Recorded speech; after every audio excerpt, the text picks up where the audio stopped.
So I'm going to turn it now to Miss Susie Reynolds Reece. Thanks for joining us today. Thank you for having me. First, I wanted to say thank you for including our experiences and our voices. I think it's so vital to this work that we be considered when we have these types of conversations. I've been taking notes based on what people have been saying, and I want to echo, first of all, what Dr. Whiteside and Mr. Swanson both said. I think two things that really stood out were when Ursula said, "I don't know what to do." And then when Adam said that essentially social media is vital to this work. So we can't get around the immense opportunity here that we have that we could help people, right? So as far as my background goes, I am in Arkansas, and I have essentially started my efforts as a lived experience advocate at the grassroots level. So I often am within systems. I've worked heavily with law enforcement, first responders, military, and I know what that action piece looks like, what it could look like, and sometimes what it doesn't look like as well. And so that's where my concern comes in, because as a survivor of loss and as a survivor of an attempt myself, I understand that perspective that we bring to the table as far as being included. And I also know that in these rural communities that there are an abundance of people who do not have access and do not have the same amount of resources. So as we start talking about these impacts, I would like to bullet point essentially inclusivity and impact, right?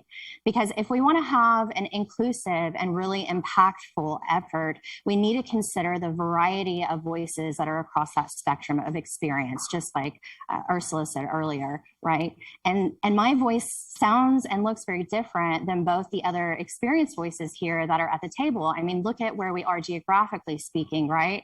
How many of you have been to Arkansas? How many of you are familiar with our community?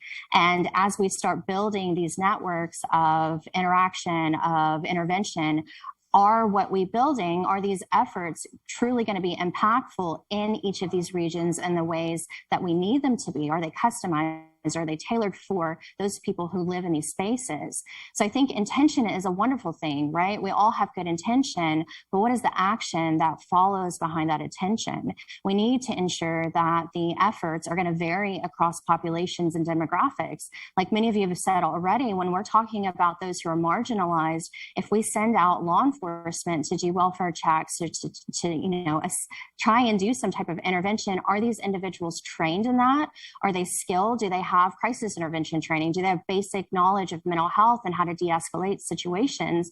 Or could they be escalating a situation? So I think these are questions that we need to be asking. And in order for us to truly have this dialogue and make sure that our impact is going to do what we want, we need to have conversations like this, where we're including people and we're saying, please come to our table.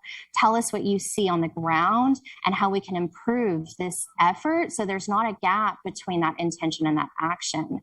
And so when we look at impact, I want to think about those algorithms and ensuring that they're developed with that spectrum of voices in mind to account for regional variations, to account for backgrounds, ethnic backgrounds, cultural backgrounds. We have differences in language. You know, if you send someone out in, say, Northwest Arkansas, for example, we have a huge Marshallese population.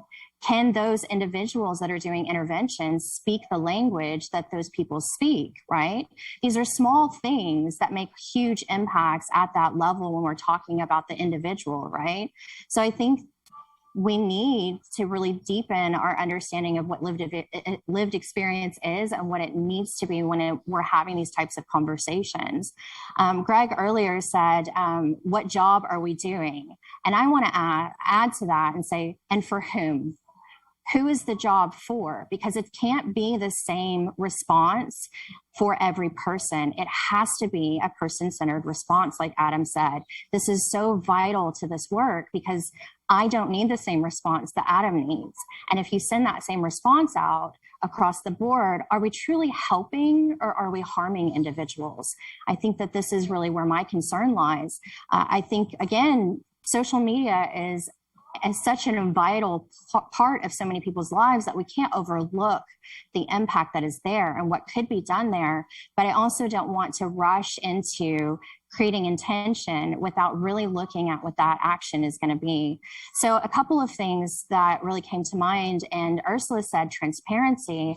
I would say that something that needs to follow with that is actually consent, right?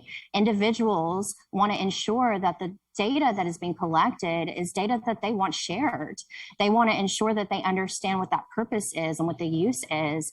And do they, quite frankly, do they really understand that? And is there a way to communicate that with them? Is there a way to ask them to come to the conversation and say, what can we really get that is helpful and that you're comfortable with? I think one thing that we've learned from the pandemic is not everyone views their virtual world in the same way, right? For me, it's an extension of my space. It's an extension of my home, and how I operate in that virtual space varies greatly from how others do, right? And so this is in the same realm of that. We have to understand that sometimes we're walking into people's homes and we've not been invited. So how can we ask to be invited and not only meet them at the door, but be welcomed in? I think that those are conversations that can be had, can be fruitful, and truly impact that action. So as I kind of come to a close here on my own end, I had the thought while we were having these conversations and while the other two panelists were speaking, and I want to pose this thought, right? While the architect may have a beautiful and awe-inspiring vision, the construction team may not logistically be able to implement that vision. So I want us to consider what it looks like on the ground for the people who we're really trying to help. I, again, want to thank you all for the opportunity to share and to speak, and I'm truly grateful to be able to be here with all of you today. Thank you.